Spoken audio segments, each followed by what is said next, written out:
I think we've pretty much covered all the basics. So let's go back to, when was the last time that you saw Elvis? All right.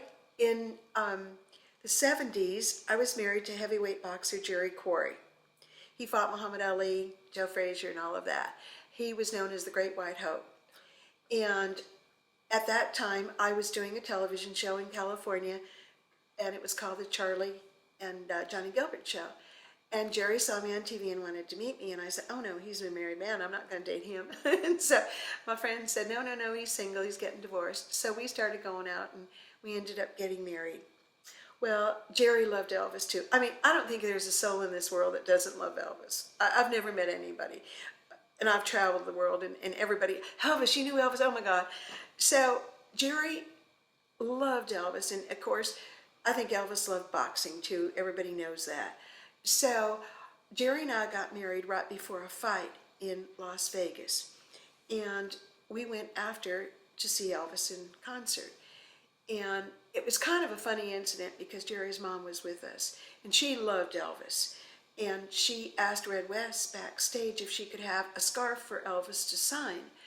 And so Red handed her the scarf. Well, Jerry was behind me, and then Jerry's mom was in front of me. And so, Elvis was doing one of these, looking to see me behind Arwanda, and he signed the scarf to her, and she stepped aside, and he grabbed me and threw me up in the air and says, "Hey, kid, how you doing?" And it was so cute. It was such a fabulous, feeling.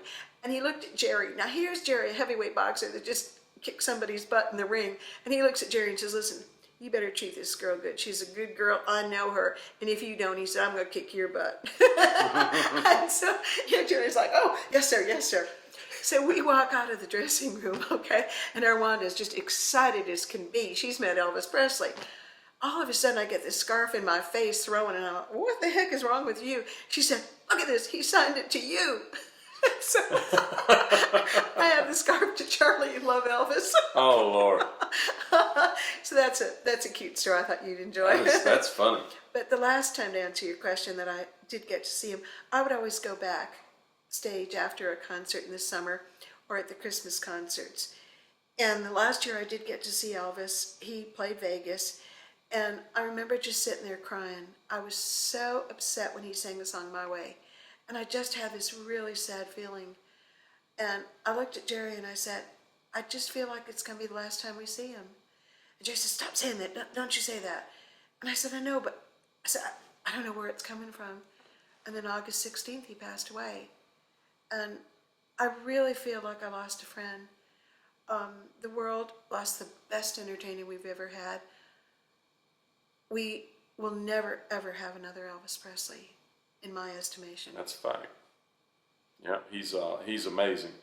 So I know that you have autographs that you will autograph for people. Yes. Is that right? Yes. So how, and what else, what other stuff? Tell us how they can get those things and what you offer. Okay.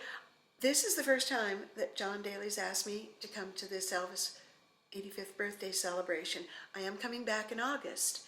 I'm retired. I live on a silly little farm. I have horses, I have dogs, I have chickens. I'm a farm girl now. And so this is an honor for me to come back to meet the fans. I've never done this. And so I thought all those years were behind me. So Mary made some photos up for me that you just showed, and I'm signing autographs here. And Elvis's pilot from the Lisa Marie is here. The doors are here. And the fans are coming out, like I said. It's just amazing to get to meet all of these people. So I'm coming back in August. So please come by, because I would love to meet you. I'm not on Facebook, unfortunately. So there's no way that they can order things? No, okay. no. Okay, well that's all right. They can just, friends, you need to be here in August. That's okay. No, they could be here in August and you get to meet Charlie in person. I am in a book. Tom Lasanti wrote a book, and it's The Girls of the 60s. I'm quite honored to be in the book. And it's the stories of a lot of the girls from Hollywood from that era. Now, when I was growing up, my family was poor, and we did not have dancing money lessons or singing lessons or that. So I was up against the likes of Anne Margaret, all these big top stars. So I didn't get to do parts like that. So I was honored when Tom put me in his 2 books, and it's stories about all the girls that worked with Elvis and our history of some of the movies that we worked in that. And we had a lot of fun back then. It was a good time. And when you walked on an Elvis set, I'm going to tell you something. It was the most fun set because he would go to each person, whether you were the man that made the coffee, whether you were the star of the show, or were you were the littlest person on that set, and he would say, how are you doing today? What's going on today? Did you feed your dog last night? Did you get home to feed the kids? How was it? And he remembered each person, and you felt so special because he looked you in the eye, and he was truly sincere. And I thought, you know what? He's teaching me lessons I will have the rest of my life. And so he was such an inspiration, and I don't think there was a day that he didn't pull a trick on one of us or that he didn't pull something. Now, I'm going to tell you a real funny story, okay? One day we're rehearsing scenes and everything else, and like I said, he was a jokester, okay? You never knew what he was going to do or what he'd get even with you because you'd pulled on him. So they started talking and everybody's whispering and everything else, and he's trying to do this scene. And all of a sudden, one of the girls drops her whole entire top. Standing there, bare, busted. That was a stopper. Cut. So that's the kind of, craziness that went on some of the sets. But it was always fun. Yeah, and I will remember Elvis to the day I die. I am so grateful that I got to be out there, and whether my agent said, what are you doing again on that set? Here I am, all these years later, and my agent must be rolling over in the ground. But I did it, Mom. I did it. I got to meet my hero. You set out to do that, and I you did. indeed did. I did. And so my dreams have come true. If I died tomorrow, I'll tell you, I couldn't wait to get up to heaven and see Elvis shaking again. And seeing, Billy Smith was here yesterday. You know that. And I went up to Billy, and I gave him the biggest hug, and I said, God, don't we have the memories, Billy? And, all these people coming out here, Marta Lacker's daughter's here, and to see these people that I have known for all these years, because I live in a very small town in Indiana. I don't talk about what I've done because people say, oh, yeah, sure, what's she doing? And so I kind of keep my private life very, very quiet. And to see all these people again, it's just brought back so many beautiful memories. And yesterday, Billy and I were just talking, and I said, didn't we have the best life ever? The best man in the entire world was our friend. And we both got tears in our eyes. We were just so honored that he was there to bless our lives. And for all the fans out there, I'll tell you something. You could never have had a better hero, because today, where's our heroes? What's happening to our world? We've got all the drugs going. We got all this craziness, the hate going. And I think back, our life was so much simpler. It was so full of love. And you'd go on the set, you'd hug each other. You didn't work on a set. You played on a set. You had a ball. If you worked 12, 14 hours, it didn't matter. You were having fun. And today, everybody's griping, oh my gosh, oh this and that. And you see these stars that go, well, if you come on my set, don't look at me. Don't touch me. Don't do this. I go, who in the heck do you think you are? I'm sorry. The fans put you there. Be grateful.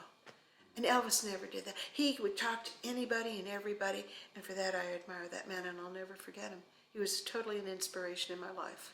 And I try to pattern and do charitable things, and like I said, coming here has just been fabulous for me. I'm having so much fun, so I hope I get to meet some of you in August. Y'all come see her. I have a question for you. Yes. Being on set with Elvis there at the studios, like you were hanging out, I've heard that other stars would stop by. If you saw that, how did they react to Elvis? Like other stars that were famous as well. Right. You know what? Our sets were closed. Okay. I never saw any stars come by on the sets. You had to have special permission to come on a set, and so I never ever did see. In Vegas, there were always big, huge stars. But you know what? He never picked those stars out in the concerts that I went to.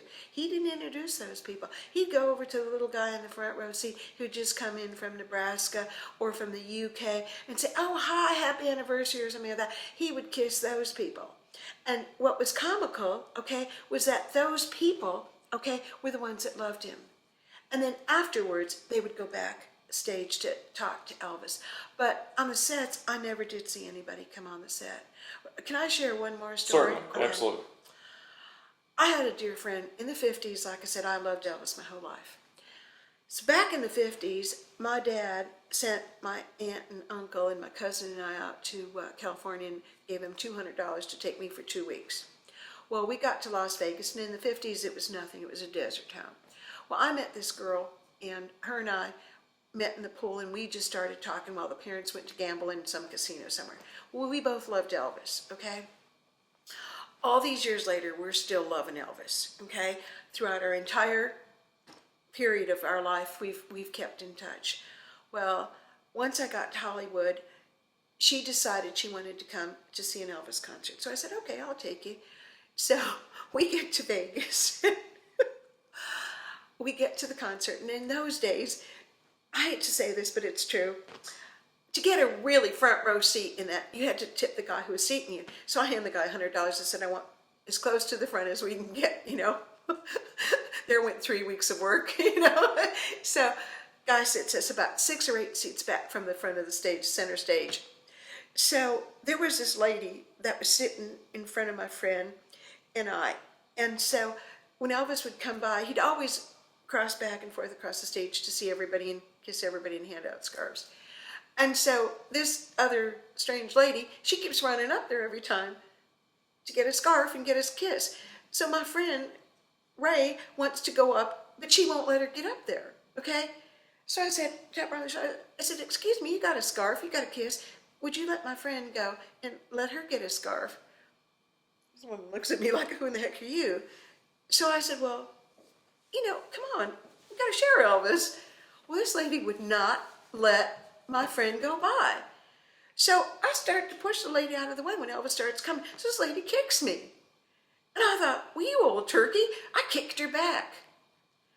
When Ray got up to the stage, okay, when we walked out of the showroom, I'm limping, and Ray's husband looks at me and said, well, what the heck happened to you? I had 3-inch high heels on. I broke the whole heel off of my high heel, and I had to limp out of the showroom because I'd kicked this lady so hard. But Ray got a scarf. She did get a scarf. She got the scarf. Wow. That's incredible. So I thought y'all would get a kick out of that story. Wow. I was bound and determined for Ray to get a scarf, and she still has that scarf. That's amazing. And that shoe, when her husband looked at us, he said, you could have been arrested, girl. I said, I know. I don't know where that lady is, but I bet she had a sore leg. Amazing stories. Thank you so much, John. Thank you so and much. And we look forward to seeing you in August. Thank you. I really look forward to coming back down. If John's going to have me, I'll come back anytime he wants. And then we do the Elvis show, like I said, in Portage next year. And we've got some fabulous people. We actually had a guy fly in all the way from Finland this year. And Caleb's puts a show on, and it's a great, great show. You get to see some of the contestants that come in. We get about 20 contestants a year. And when they come in, which is beautiful, they compete, and then we judge them. And last year's winner, Jake Slater, he came in and placed second here in Memphis. So it's quite an honor. And then those guys go on to do television, they do radio. And so it's keeping the image of Elvis alive.